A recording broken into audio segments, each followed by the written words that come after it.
everybody. Good afternoon, and welcome back to another episode of The Space Show. I am your host, Lieutenant Commander Rebecca Frost, joined by Admiral Kerry Jackson, Ensign Ginger Squatch, joining us from the lower decks.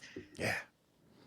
Today, I wish Rob was here because I know. he was so excited to talk about these two episodes. We're doing one of those combo two-parter episodes, single Space Show episodes. It's a combo can, all right? It's a And I feel really bad. Mostly one, because Rob isn't here, and two, because I'm not gonna give these episodes the love and affection they probably deserve. You didn't like them? I was so bored. I was a little bit too.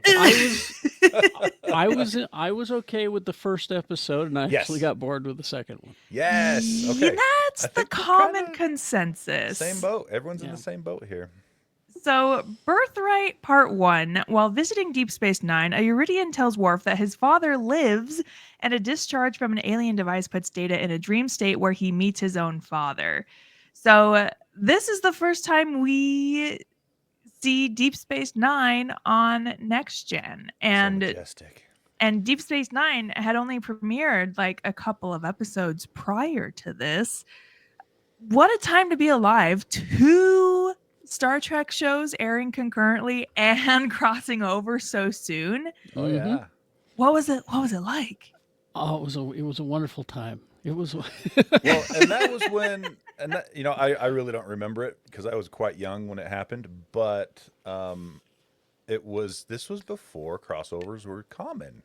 Yes. This was before the Marvel universe and the DC universe and all of those kinds of things that have made this a very normal occurrence to have characters from one of your favorite shows show up into another one of your favorite shows. And so that's really funny. I imagine it was like, whoa. It's really funny. I'm reading a book right now where currently it takes place in the early 90s, and she's talking about how her shows are suddenly all crossing over with each other and like trying to reconcile, how am I supposed to believe that these two separate shows exist in the same universe? Oh, so that sweet summer child. What timing. How funny. Yeah, I kind of imagine it's like, do you remember where you were when Kennedy was shot? Do you remember when 9/11, where you were when 9/11 happened? Do you remember where you were when DS9 and Next Gen crossed over for the first time? Right. I'm remaining quiet because I would be accused of being old if I keep talking. So I won't. Oh, but I love it. But I insist. I want to know, what was it like in, what year is this? 1993? Holy. Well, I was partying a lot. I was making up for some lost time. No, it's well, I mean, in the early days, it was the spin-off. You would have a character appear on a show, and then that character got his own show. So that's not necessarily a crossover. You'd see Maude show up on All in the Family, and then Maude would get her own show. You'd see, Rhoda would be on Mary Tyler Moore, and then she'd get her own show. The crossover idea, I know it had been done before. Minor Marvel Universe crossovers. There was the Incredible Hulk movies that they would do. The Trial of the Incredible Hulk. Which is where Daredevil showed up. And then there was the Death of the Incredible Hulk, where Thor showed up, I believe. The Hulk died by falling out of a helicopter. I mean, oh no! Gravity comes for us all eventually. Yeah. Well, okay. Well, I mean, but then in the current Marvel movies, he's jumping out of space stations and doing a superhero landing on the Earth. Hulk would survive a fall out of a helicopter, but they just decided that they were going to be done with the show, and they decided he fell out of a helicopter and broke his back. Oops, he's dead. That's how it goes. Yeah. Anyway, but this whole thing of seeing Dr. Bashir on Next Gen was really, really cool, because it was I mean, we knew they were all in the same universe, but they rarely talked. You know. I mean, and we hadn't gotten the Generations movie yet, had we? At this time, no. I don't think all the movies come after. All the movies come after the shows. Yeah. So speaking of which, actually, the alien that convinces Worf that his dad is still there. Shrek. That's a reincarnated Zephram Cochrane. Well, so that's It's our this friend James Whoops. Cromwell, and James Cromwell. he has appeared in a lot of different Star Trek Lots stuff. of Trek, yeah. Yep. He's appeared previously in one Next Gen episode, I want to say, but then he does appear later as Zephram Cochrane, and I guess he shows up later again in DS9. Our I think man's he was working. he was the leader of some government on a little planet that they had to work with way early in Next Gen in the series. I mean, so our friends are exploring Deep Space Nine. I'm partially watching with covered eyes because I'm like, no, don't spoil the magic for me. I don't want to know anything about DS9. trust me, you didn't learn anything in that. Yeah, I mean, they were just there. You know, They were just there. It was the setting, yeah. yeah.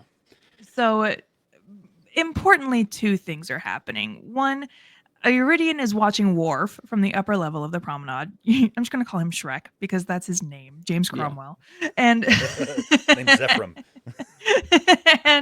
and on the Enterprise bridge, Data detects a power drain in the starboard EPS conduits in sickbay, and someone has made an unauthorized access into the computer's bioimaging systems from his console. Riker tells Data that he'd better go investigate it, and so Data goes to find Dr. Julian Bashir, the chief medical officer of Deep Space Nine, in the sickbay, accessing the bay's power supply in an unauthorized manner. We've met Julian Bashir for 5 minutes, and I'm like, am I supposed to love him? Because I feel like I kind of love him.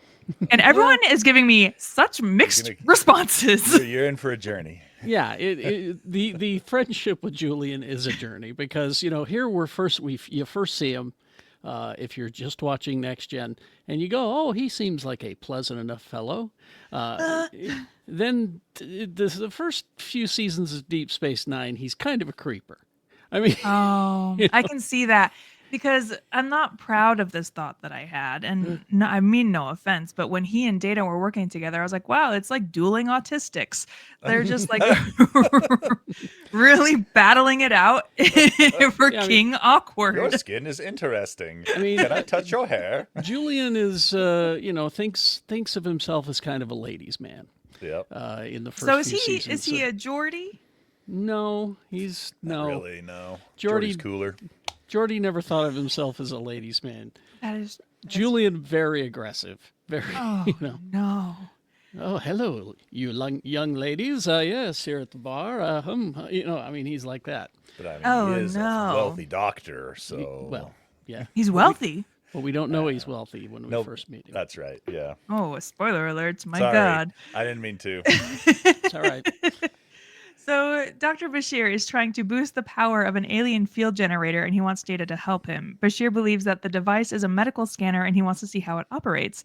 As Data tries to turn it on, a discharge from an alien device puts Data in a dream state where he meets his own father, Dr. Noonien Soong, played by Brent Spiner. And as Data is revived by Geordi, he remembers the images from his dream and is excited that he has dreamed for the first time. There is no rational explanation for his experience, as all of his systems are working normally. The other plot we have going on. So Shrek is watching Worf, and so Shrek approaches Worf, and he's like, hey, I know you. And you want to know what? Your dad's alive. And he was captured by Romulans from Khitomer and placed in a prison on a remote planet. What do you think about that, Worf? Worf is pissed because that would be a matter of great dishonor for his family. Yes. I paused the episode and I was like, this has so many goddamn implications because Worf's whole personality and so many episodes are designed around the idea that of his father's death and honor amongst the Klingons and blah blah blah. This has so many implications. What do you mean he might be alive? How aggravating. That's a word. It's just that whole Klingon, patriarchal society, with where the sins of the father follow through not just to the son but the grandsons. There was a whole other two-parter. There was a trial. There were boob windows. There were so much happening around this. Throw that out the window. out the window. So Worf is obviously pretty irritated and taking it out on everyone. So Deanna approaches him and is like, "Hey, what's going on, friend?" Again, she's living my dream job. She's just talking to all of her friends about their feelings and getting the goss on everything. She's living my dream. Worf says that if it is true that Moog is alive, 3 generations of his family would be dishonored, and even Alexander would bear the brunt of this infamy.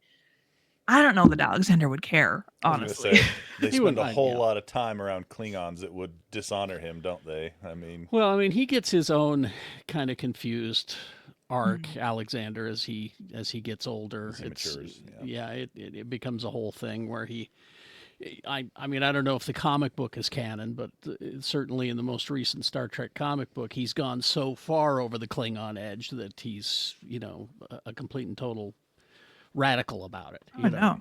So, Well, and I still find it so kind of weird that Worf is so heavily into his Klingon culture. I mean, I get it. He is Klingon, but he was raised by humans. He spent most of his life raised in a human culture. So I always find it kind of interesting and weird that Worf is so heavily dedicated to his Klingon culture.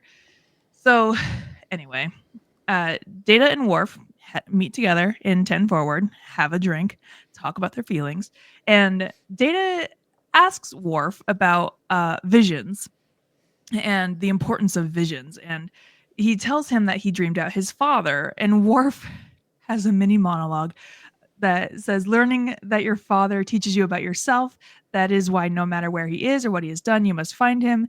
And this whole time, Worf is talking about the importance of your father, and Data, I'm sure, is like, "Hey, are we talking about me?" talking about me.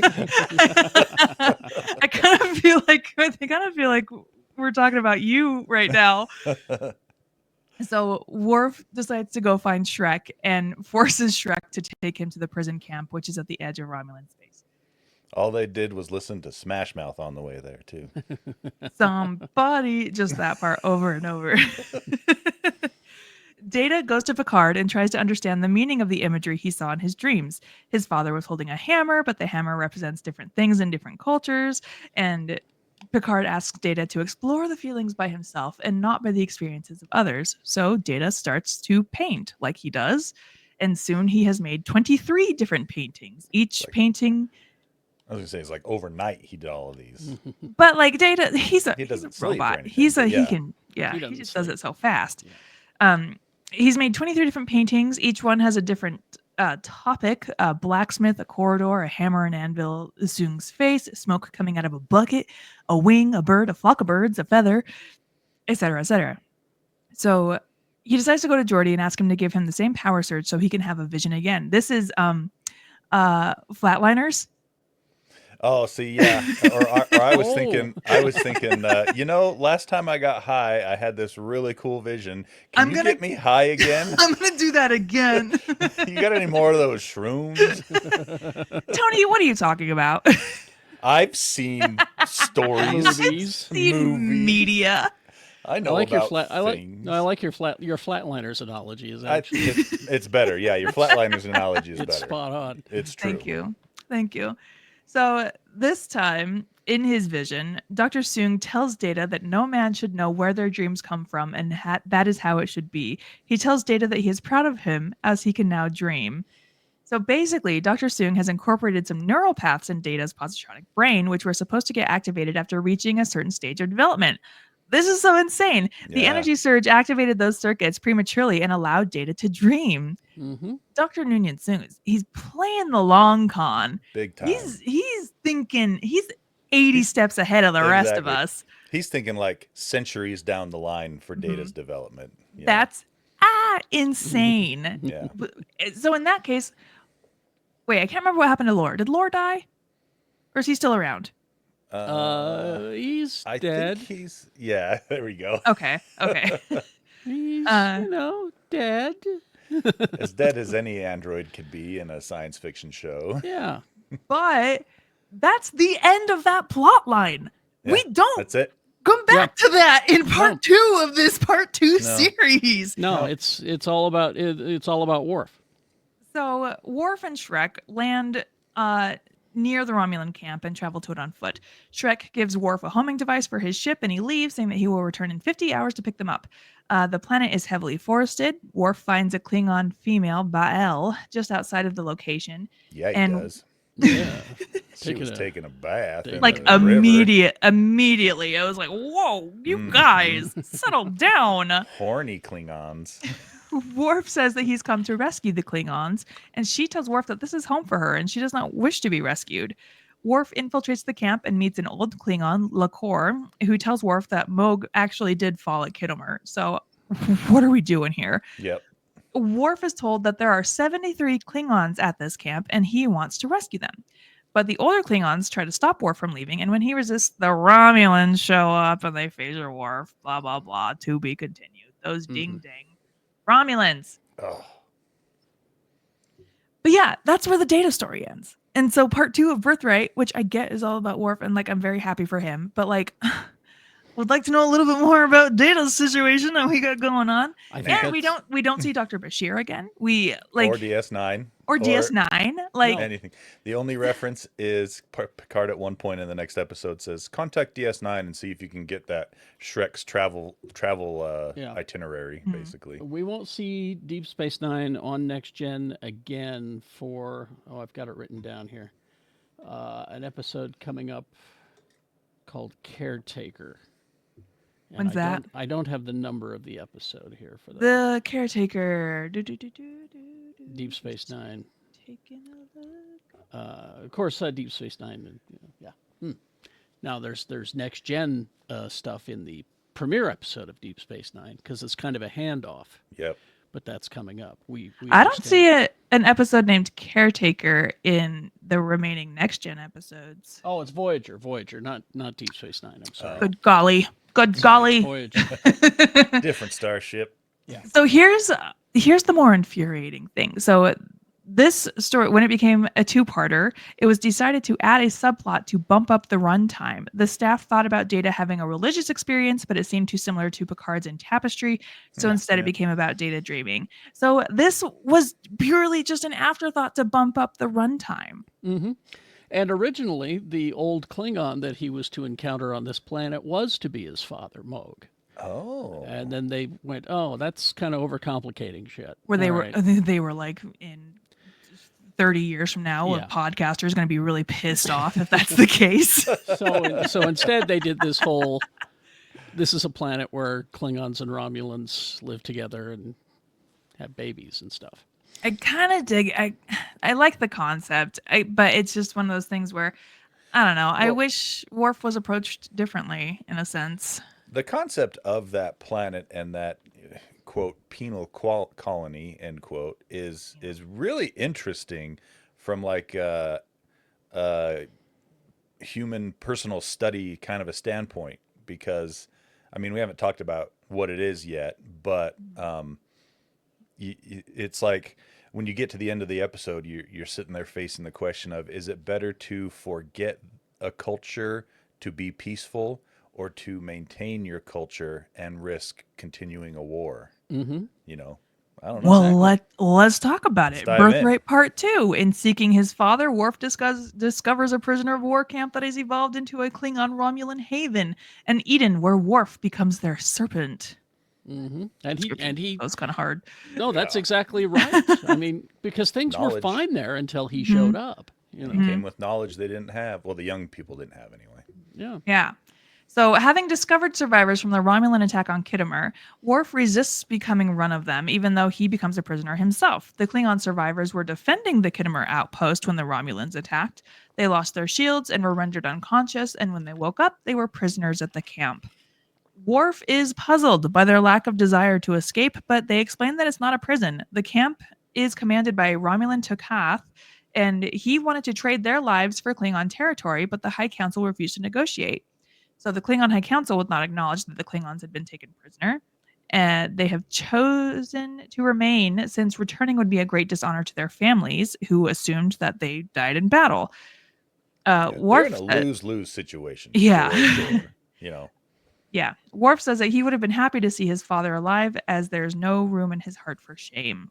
Again, so confused, Worf. Pick a lane. Yeah, exactly. The whole last episode, he was like, "What shame he would bring to us if he was still alive." Daddy, I have no shame. I want to see Papa! you. Papa, please!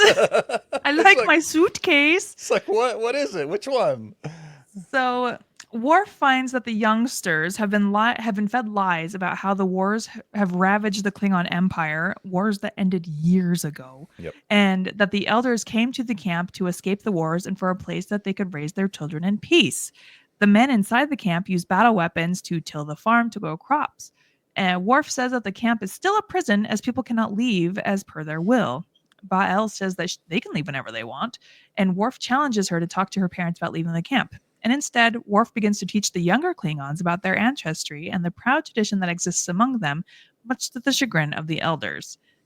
T'Koth meets Worf and tells him that years ago, when the Klingons refused to leave the camp, he was ordered to kill them. T'Koth wanted them to be kept alive, and he was given that option only if he stayed to oversee the camp.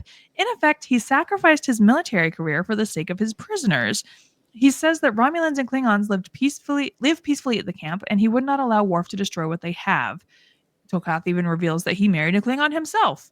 Worf tries to escape, but again is captured. So this is actually a nice diversion from what we actually usually see about the Klingon or the Romulans, right? Mm-hmm. Like, Yep. oh, a Romulan actually maybe showing a little bit of humanity and compassion and giving up a military career to save the Klingons. Yeah. Interesting. And I was all for it, except it's based on lies. That was the problem I had with it, you know. Yeah. So meanwhile, the Enterprise is worried since Shrek's vessel is 12 hours overdue for a rendezvous with them to transfer Worf and his air quotes father. They look for Shrek's flight path filed with DS9. Ooh, reading is hard today, you guys. And head for the system closest to Romulan space. Meanwhile, Worf is attracted to Ba'el because he's got a thing. Alexander's mother is half human. Mm-hmm. Oh, that's right. Mm-hmm. He likes hybrids. He likes them hybrids. Hey, what's nothing wrong with that?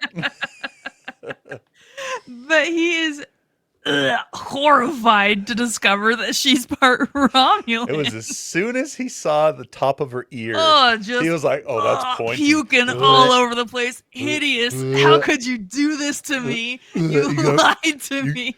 You got a pointy ear. It's like, here's this incredibly beautiful woman. I know. Who is totally She's into him. gorgeous. But, she walks funny. Or Oh, something, what do you mean your mom's Italian? Exactly, Your second toe's longer than your big toe. Exactly. So Worf continues to work with the youngsters and converts one by taking him on a hunt. Toke, his name is Toke, I think, is totally converted to the Klingon traditions after this hunt. This alarms T'Koth, who offers Worf a choice: live like them or be put to death. And Worf chooses death because death is honorable. Again, my man, Worf. Can't decide. You can't just like pick and choose when you want to be Klingon. I mean, Yeah, I guess you can. He's doing it right now. So the next day, Worf is about to be executed. Toke joins him and says that many more Klingons want to leave, and T'Koth cannot keep them there. As T'Koth decides to execute them both, LaCour joins them, and after him, the rest of the Klingons. Ba'el also joins them. T'Koth's wife convinces T'Koth that the camp should not be a prisoner for their children. They decide to leave on a Romulan supply ship, and they all agree never to reveal the secret of the camp to anyone. Worf messages the Enterprise for a rendezvous with the Romulan ship and transports all the passengers over. Worf tells Picard that no one survived Khitomer, and the Klingons are survivors of a ship that crashed on the system 4 years ago. Not very Starfleet. Not very Starfleet. And I think Picard knows too. Yeah.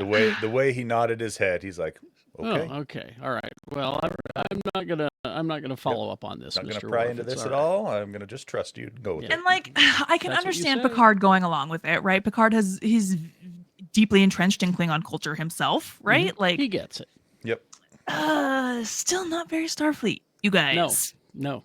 Sometimes you got to bend the rules a little bit. Roddenberry's been dead for how long now? Yeah. No, don't get me wrong.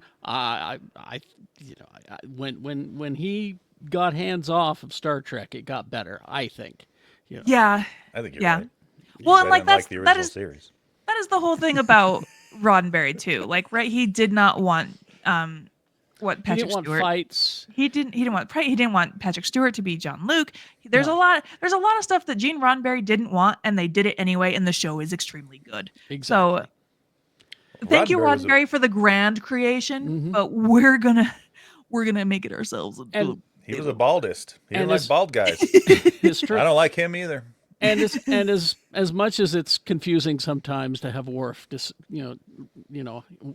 1 foot in human culture, 1 foot in Klingon culture, it makes it for a much more interesting character. It I mean, does. if he would have just been And If it's a he'd- more realistic character exactly. too. I mean, if he'd have been just straight up Klingon, he would have been this kind of straight man that was walking around, Kind of one-dimensional. Exactly. Yeah. So Yeah, I guess. It would be nice if you didn't flip-flop so close together. yeah. Like one sentence to And- the Well, next almost. And I And think I'm gonna commit heresy here, and I wish he was a better actor than Michael Dorn. so.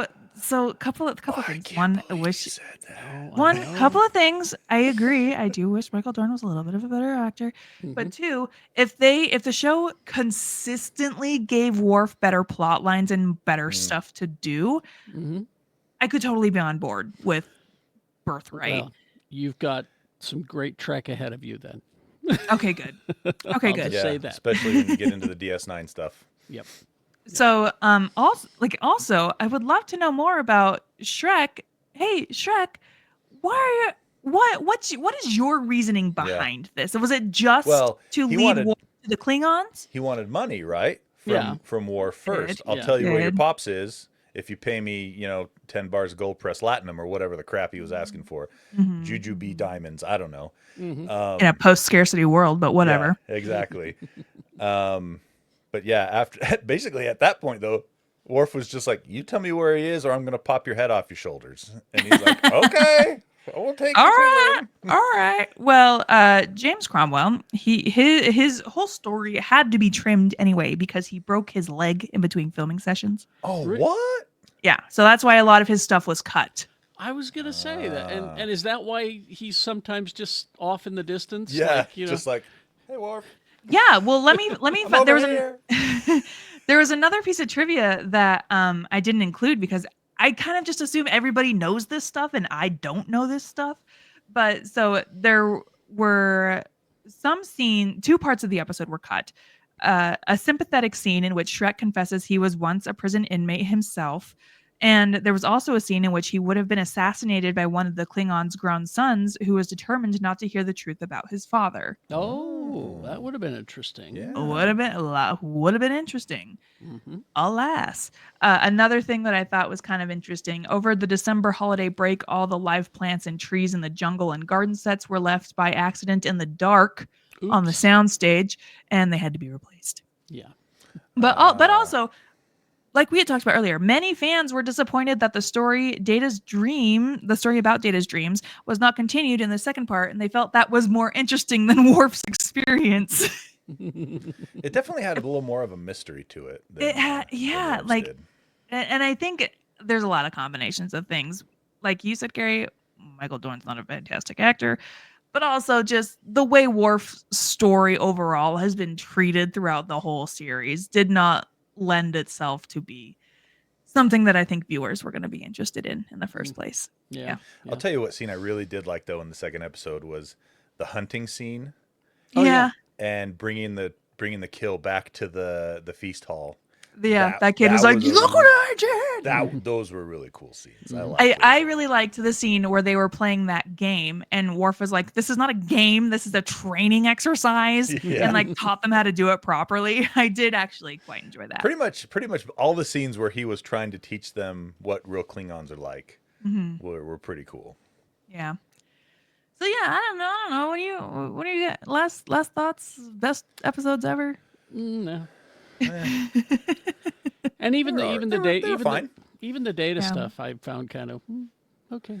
Yeah. Yeah. Well, and I think that has to do with what Rebecca was talking about, how they just didn't go anywhere with it. It was Yeah. like, oh, I figured out that it was my dad who put secret memories in my head that I was Mm-hmm. supposed to unlock later. End of story. Like evolutionary level unlocked. Look, can we please talk more Let's go about into that a little bit. Yeah. And I mean, I don't know what the upcoming episodes are. Does that come up in a future episode? I don't remember that specific thing ever coming up again. Him dreaming again? Or talking about how Or his dad planned for the evolution of his mind and body. yeah. The closest thing I can remember is, and it's in one of the movies, is he gets the. I think it might have been brought up in near the end of the series too. He gets access to an emotion chip. Yeah, I think that's coming up in the series, but it does come back again in the movies. Comes back in the movies, yeah, too. Yeah. So Okay. Before we wrap up this episode, I just want to talk very briefly about this video game I played called Star Trek Resurgence. And it is made by some people who worked at Telltale. Okay. So it is the easiest video game in the whole wide world. You just have to push a button every 5 minutes. I can do that. this is right up your alley. It is right up my alley. But so you play as two characters. You play as someone who's brought on to be the new first officer of a ship, and then you also play as someone in the lower decks. And Yeah. this game ruled. It was so much fun because you make these decisions and you can choose. What is like me. I can't not play as if I'm in Starfleet, so I'm trying to make the best decisions that I think would be Starfleet appropriate. And that's whenever I play a game like that, like whether it's a Star Trek game or a Batman game or a Star Wars You gotta game, role play it. I always think like, well, this is what the character would do. Yep. Yeah. And I don't know if that makes for better gameplay or not. I don't know. So I have a friend who also played it, and he's like, I want to go back and play it, making all of the choices that kind of go against my instincts, because I want to see, how that changes the ending and like affects your decisions. But this game ruled. There was a lot of hard decisions that you had to make as first officer. And so like, you'd be faced with a choice and neither option is good, but you have 5 seconds to make a decision. Ooh, it was so cool. It was so cool. If you want to be in Star Trek, this is, I think, the closest we can probably get. Star Trek Resurgence. Can I play this on my old ass Xbox? I don't know. Maybe. Let me check real quick. Star Trek Resurgence. I am going to get a new Xbox for that new Indiana Jones game. You better. So swear. Xbox Ones and Series XS. Yep, Oh. it's on Xboxes So and that's. PC. I mean, it doesn't sound like it needs a lot of. No, the graphics, Oh. the graphics, bad. Like, do not Way to sell it. expect the characters. They walk like Donald Trump. Like they are like like arms to centaurs the missing side, their like back lean half. forward. Yeah. And once you see it, I'm sorry, you will not be able to unsee it. But otherwise, this game ruled. And I wish these people would kind of get their act together, because you're supposed to be able to go to the website and be able to like see your choices versus other people's choices. But Oh, yeah, that that part would of be the cool. website isn't working right now. Really? Yeah. It's not like That's the too bad. game's very old either. It came out last No. year, 2023. So it's not like they've just deprecated that piece of the website. That's weird. Or maybe it just wasn't popular enough for them to care. Yeah, it could be. I don't know. I like the name of the developer, Dramatic Labs. And I tell you, it was dramatic. Hey, there you go. Yeah, for real. I cannot hype this game up enough. Like I said, it is the easiest game in the whole wide world. You do not have to do much. How long did it take for you to complete it? Yeah. Oh, Zip through that in like a half hour. Oh, no, I'm sure it's not no. Like 6 to 8 maybe. that. Okay, that's not, Oh. it's not too bad. It was yeah, 6 to 8 maybe. I All right. think. Yeah. That's how long I think games like this should be. You go much longer than that, and unless the story's amazing, you really start to lose interest. Yeah. Yeah. Yeah. Well, play it. Let me know what you think. Maybe Get in I the will. comments. Next episode, we will be talking about Starship Mine lessons, the chase, and frame of mind. Which I This just finished Frame of Mind yesterday. How was it? Save it for the next Tune episode. in Yeah, next tune in next time. There you go. The Chase is directed by Jonathan Frakes and written by Ronald D. Moore and Joe Manosky. So High hopes for that one. Now the High Chase, high hopes for the Chase. Well, what's interesting about the Chase is the reason that episode got written was the big joke was, Star Trek, all these aliens, they're all just humans essentially. Except we put some stuff on their face, Right. They're all and one- suddenly they're an alien. two legs, two arms. Yeah. And so the writers went, okay, Eyes, nose, mouth, blah, blah, blah. we'll get an answer for that. Here we go. And that's the Chase. Oh, Nice. Yeah. interesting. Mm-hmm. Okay. It's really kind of cool. Oh, well, looking forward to that. And thank you, everybody, once again for joining us. Don't forget to like this video and leave a comment, I guess, whatever you're supposed to do on YouTube. But we'll see you next time. And until then, we will keep going where no man has gone before, but a lot of people have gone before. Thank you, everybody.